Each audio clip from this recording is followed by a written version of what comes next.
in the kitchen today to talk to you about sauerkraut. Actually, it's not about talking about sauerkraut, but show you how to do sauerkraut at home. For those of you that are not familiar with sauerkraut, you are definitely going to want to try this recipe. It's a very, very tasty food to add to your meals, to your sandwiches. I even put it in soup. It's very healthy because it adds probiotics to your diet. It's good for your gut and for your overall health. So let's quickly go through a checklist of what you need to do sauerkraut. So obviously you need cabbage. Very simple. Actually, I have only half because we use half for lunch. Salt, the thick rock variety, not the fine grain table salt. A knife for cutting, a jar to store your final product, and a bowl for mixing the contents. So usually when I do sauerkraut, I usually do 2 or 3 cabbages in a row and I fill up a lot of jars. Now this is just a demonstration, so I'm going to do only one. If you're actually doing this seriously, do more, because it's better to get your hands dirty and do a lot of things and then to just do 1 jar at a time. Keep in mind these will have to ferment for at least 2 weeks, maybe 2 to 4 weeks, depending on the weather, the temperature outside.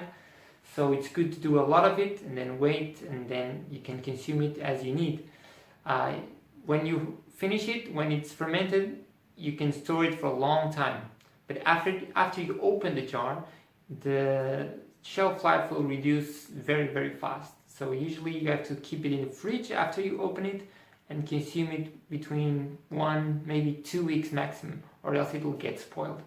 That is one of the reasons why I usually prefer to do in smaller jars. So that means that when I open it, I have 1 or 2 weeks to eat all of it. No problem with this size, believe me. But one time when I started it, I did in big jars because I was very excited and I love sauerkraut.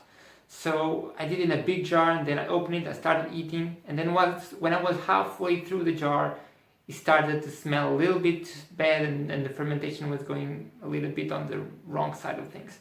So my advice is to do medium to small sized jars, depending of course on how much you eat and how many people will eat it. Okay? So let's go through it. It's very, very simple to do. Come on. So in order to cut the cabbage, you'll want first to maybe remove, if you have a very hard bottom in the cabbage, just take it out if it's really too hard. We'll use it for compost later. And then I'm going to split the cabbage in half, like so. And here I'll probably split it in half again, in quarters.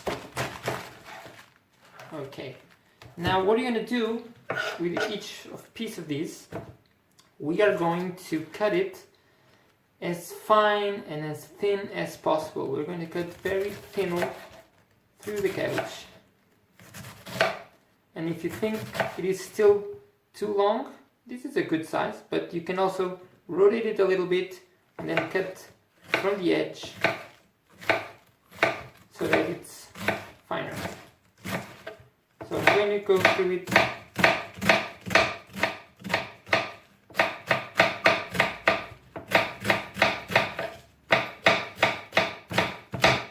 you can cut the thicker parts as well, these white, usually harder parts of the cabbage. Usually at this time you'll have cabbage flying around in many directions. That's why I believe it's a good idea when you do sauerkraut, do a big amount of it, because you only clean once. Alright, so then we have this kind of very thin. You can even cut it a little bit more. You don't want it to be too long either, like spaghetti size long. Alright, so this is a good size. So I'm going to put this in the bowl. And now I'm going to go through the rest of it. Okay, so now I have my whole cabbage here. Actually, I took a little bit out because the bowl was getting too full. Keep in mind that the volume is always much more than you are expecting. Even a small cabbage, when cut and cut in this style, can fill up big volume quite fast. So now let's go to the second phase. Everything is more or less fine, thin. So now I'm going to add the salt.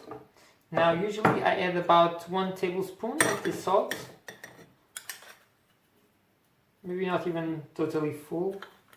Yeah, but more or less like this. I know that some people even do sauerkraut without the salt.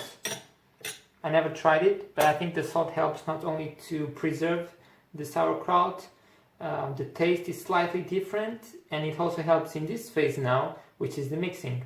Now for the mixing, we are going to crush the cabbage leaves with our hands. So we are going to mix the salt, and at the same time we are going to squeeze everything. What we are doing here is basically breaking the cell walls of the cabbage so that the water comes out of the cabbage, and we're going to have water on the bottom of the bowl. Ideally, let's give it a shot. So I'm going to mix it up a little bit first.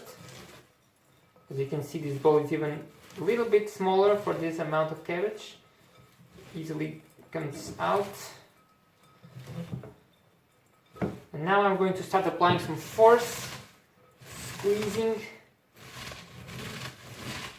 And this step can take a few minutes. You're going to want to squeeze everything out and mash up all this cabbage with your hands. Don't be shy with the strength. You really have to squeeze the cabbage.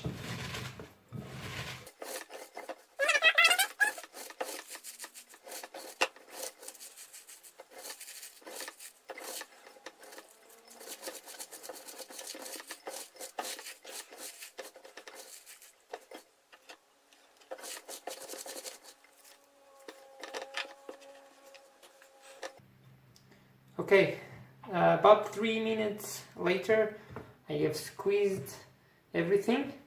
Now you know this is well done if there is water coming out. So if I pick up some cabbage and I squeeze it, you should see water coming out. Look, liquid. So this is well done. You see there is no water added at all. This is just the cabbage and the salt. So everything, all this water that you're seeing is water from the cabbage, which is what we want. So now we can go to the next step. Okay, so now let's pick up our jar. Should be very well washed and dried first. Some people say that you have to steam it to, kill all kinds of bacteria. I never did that. I don't think it's necessary for this kind of fermented foods. But you do as you want. So now what I'm going to do, we are going to start filling up the sauerkraut, and you'll see that it looks like it won't fit because the jar is quite small and probably won't fit everything. But what we're going to do, once the jar is full, like here, you're going to press down with your hand and really press it hard to compact everything. And you will see the water will come out and stay at the top of the jar. I don't know if you can see it, probably not. But anyway, the water is at the top. You'll see some kind of foamy liquid. Now I'll fill up a little bit more. And you don't want to fill the jar all the way to the lid. You want to leave a little bit gap, because as the fermentation process works, some gases and some liquid will come out, and if the jar is totally full, it can actually explode, and you have a sauerkraut disaster in your kitchen. Well, it's not like a bomb explosion, but it can actually spill out from the lid. So you don't want that to happen. So usually this part I'll put bit by bit, and I'll press it down, and I'll make sure to leave a gap. Now on the top part, let's see if you can see here, there's already liquid here, which is good. You want the liquid to be on the top, and you try to press it really hard so that all the cabbage on the top are under the liquid. So they are inside the liquid. If they are outside the liquid, if they are in contact with air, those little bits of cabbage will probably turn yellow and get spoiled. So you want the liquid to be covering the cabbage. You can also add a little bit more liquid if you need. I can do this and add a little bit more to make sure there's more liquid than cabbage on the top. Okay. Now I can close it and clean the jar. And then one thing I recommend is you put a label on it, write the date where you canned this sauerkraut, so that when you're opening a new jar, you can start from the oldest ones, okay?